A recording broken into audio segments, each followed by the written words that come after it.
as pessoas que estão sintonizadas conosco, desejar a todas e todos muitas e boas energias. E vamos falar hoje sobre um tema muito relevante, que é a questão da soberania, e diz respeito à independência do nosso país e do nosso povo.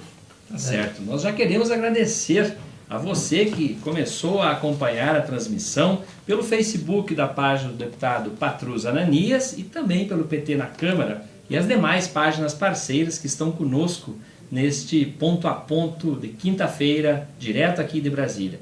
Mande sua pergunta, curta, comente e compartilhe essa transmissão. Vamos fazer a boa comunicação democrática, participativa e popular.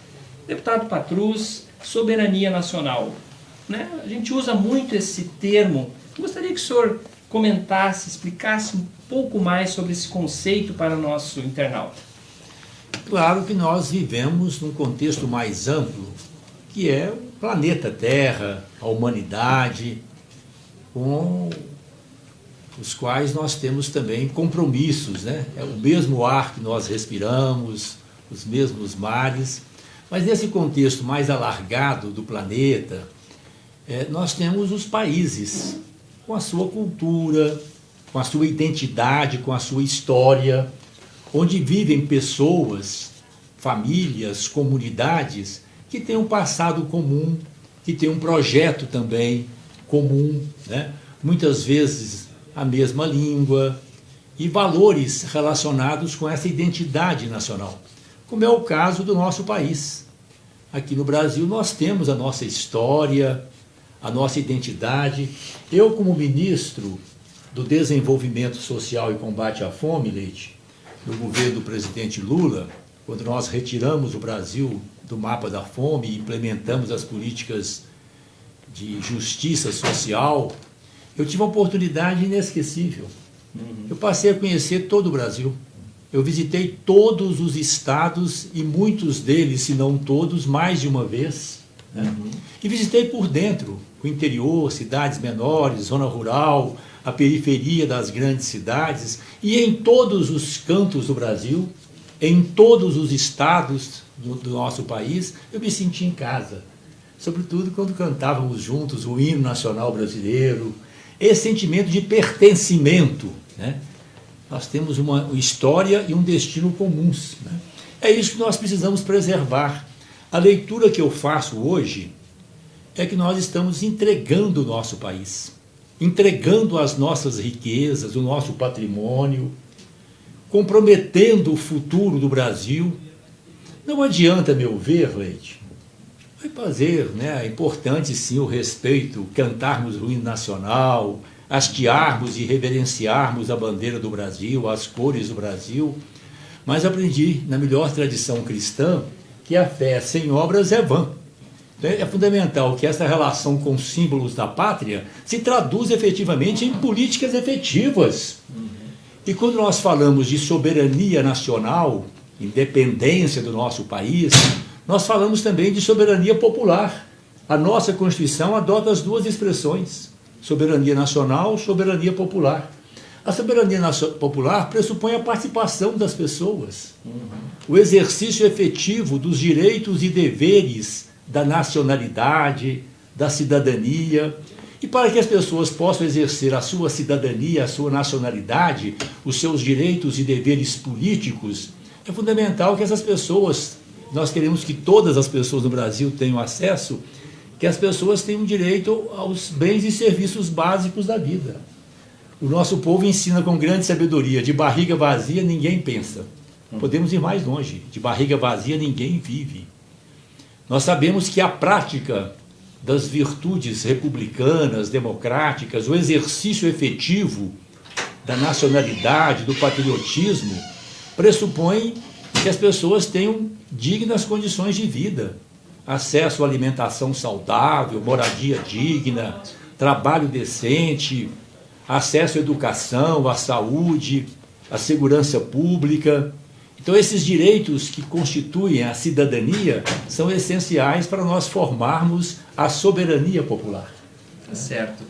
Nós estamos ao vivo aqui conversando com o deputado federal Patrus Ananias, do PT de Minas Gerais, pelas páginas do Facebook do deputado Patrus, PT na Câmara, e também pelas páginas parceiras do PT na Câmara. Pedimos que você compartilhe, comente e mande sua pergunta aqui também para o deputado, que aliás já chegou uma aqui que logo nós vamos fazer, Francisco Azevedo. Obrigado aí pela sua participação. Mas, deputado, falando em soberania nacional, o senhor está organizando, né, a reedição da Frente Parlamentar Mista em defesa da soberania nacional. Como é que está esse processo, deputado? Nós tivemos, né, Leite, no ano passado, a Frente Parlamentar Mista em defesa da soberania nacional, que nós encaminhamos com a participação de outros partidos, né, lideranças e militantes de outros partidos políticos. A presidência ficou, inclusive, com o então senador Roberto Requião, que é um grande nacionalista, um defensor, né, dos interesses do nosso Brasil. Então, nós tínhamos na frente parlamentares de diferentes partidos irmanados nesse objetivo comum, né? E agora nós estamos retomando. Já coletamos as assinaturas aqui na Câmara dos Deputados. Vamos fazê-lo agora também no Senado. Sim. Vamos conversar também com outras personalidades, militantes das igrejas, movimentos sociais, entidades de empresários e de trabalhadores, juventude, escolas, universidades, que é importantíssimo que esse sentimento, né, relacionado com a soberania vá além do Congresso Nacional. Nós queremos mobilizar as assembleias legislativas, as câmaras municipais de vereadores, entidades, movimentos sociais, para discutirmos o Brasil que nós queremos. A discussão sobre a soberania pressupõe também um projeto nacional para o nosso país. O que nós queremos para o Brasil, para o povo brasileiro, para nós hoje, mas também para as gerações futuras, para as meninas e meninos que estão a caminho. Então é isso que nós queremos, criar essa consciência cada vez mais expandida em torno de um projeto nacional brasileiro que pressupõe, em primeiro lugar, a soberania, a independência do nosso país, né?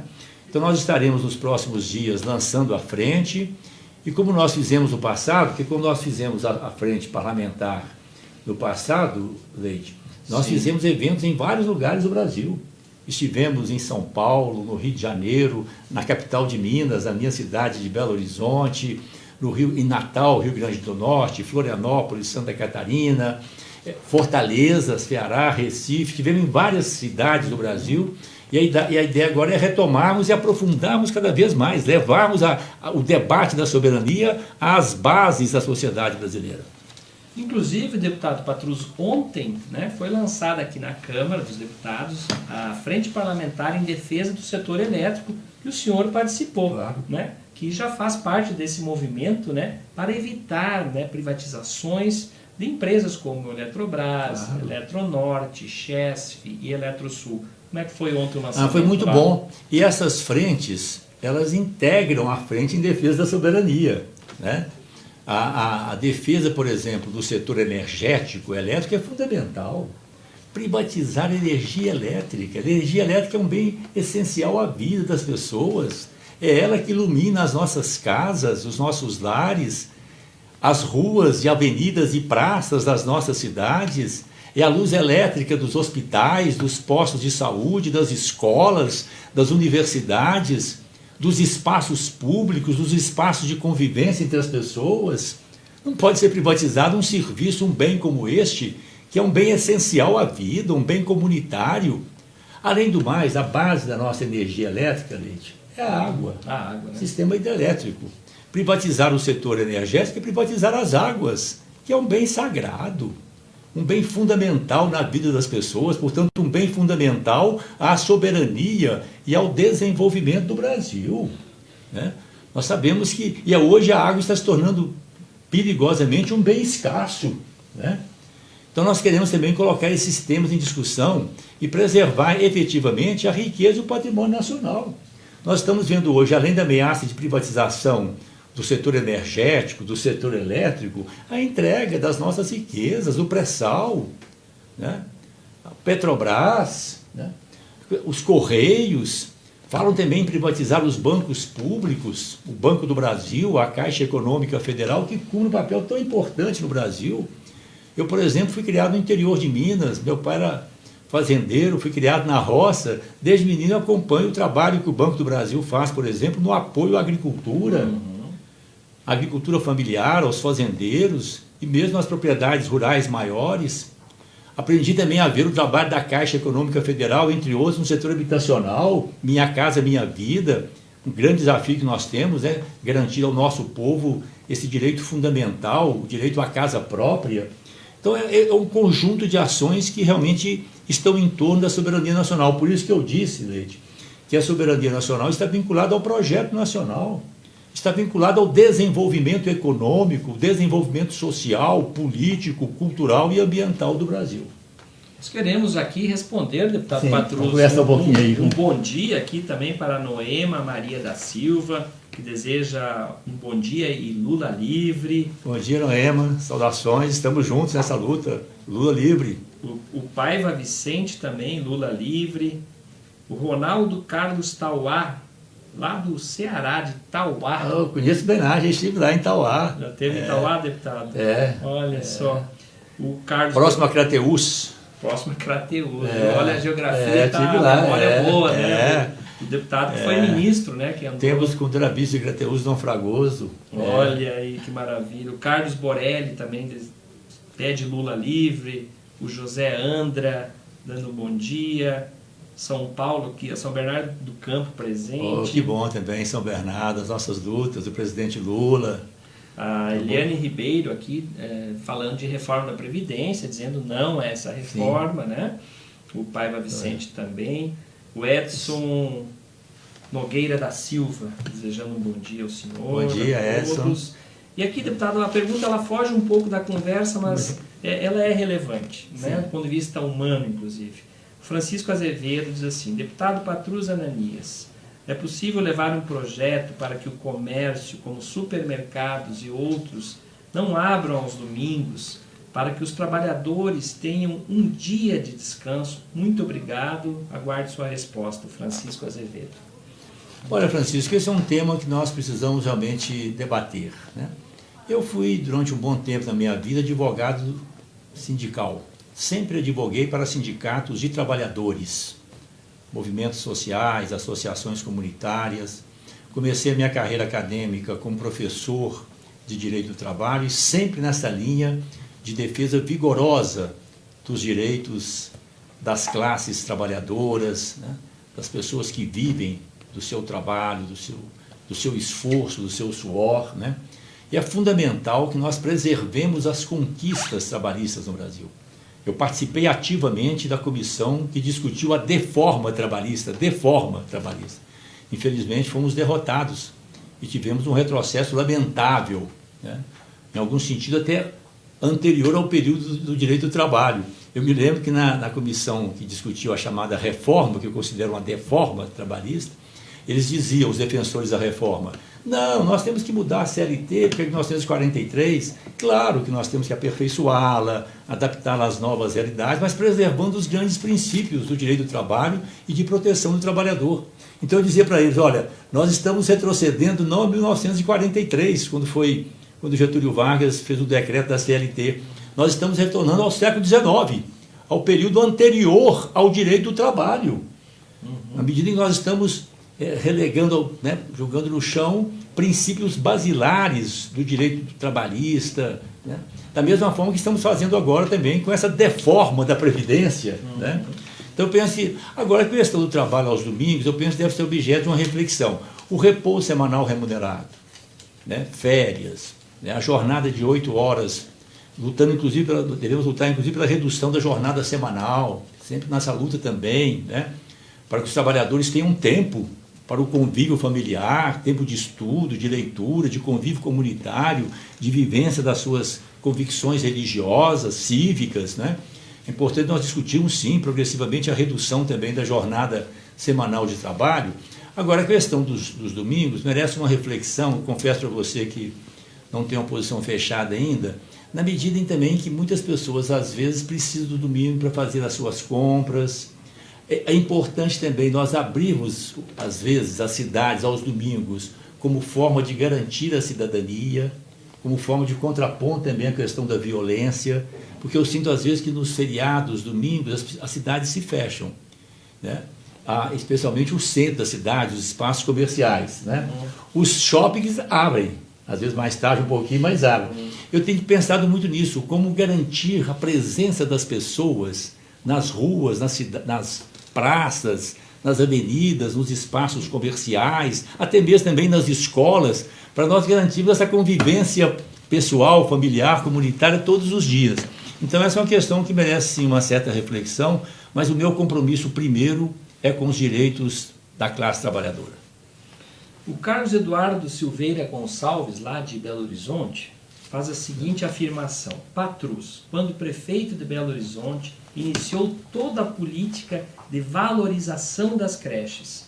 Somos gratos ao Patrus. O movimento de luta pró-creche reconhece a luta do Patrus quando foi prefeito de Belo Horizonte. Carlos Eduardo Silveira. Um abraço, Carlos Eduardo. Então você tocou num assunto que fala muito do meu coração. Realmente nós fizemos um belíssimo trabalho na Prefeitura de Belo Horizonte, um trabalho coletivo, a democracia participativa, o orçamento participativo, a inversão de prioridades, né? Governar para todos, mas priorizando as pessoas, as famílias, as comunidades, as regiões da cidade historicamente menos assistidas, mais empobrecidas, né? Os grandes avanços na educação, na saúde, aí inclui a questão das creches também. Mas aqui, Leide, eu quero fazer um registro para essa homenagem, inclusive, à minha companheira Vera. Surgiu em Belo Horizonte, que é importante lembrar, para mostrar a importância também da sociedade, das pessoas de boa vontade, do trabalho coletivo, né? Nos anos 1970, estávamos ainda na ditadura, mas retomando com os movimentos sociais, as comunidades eclesiais de base, os movimentos ligados às igrejas efetivamente comprometidas com a vida, com a justiça, com o bem comum. Quando surgiu em Belo Horizonte, e a Vera participou ativamente desse processo, no final dos anos 70, o MLPC, olha, o Movimento de Luta Pró-Creche. Centenas de creches foram feitas em Belo Horizonte, organizadas a partir das pessoas, inclusive mulheres, e aqui em homenagem também à nossa inesquecível Dona Diva, lá em Belo Horizonte, né? Uma pessoa esplêndida, uma mulher pobre, né? Popular, negra, que emergiu no movimento social, Dona Diva. Então surgiu esse movimento muito bonito, em que a própria sociedade se organizava para cuidar das crianças, em face da omissão do Estado, como estão fazendo hoje novamente, né?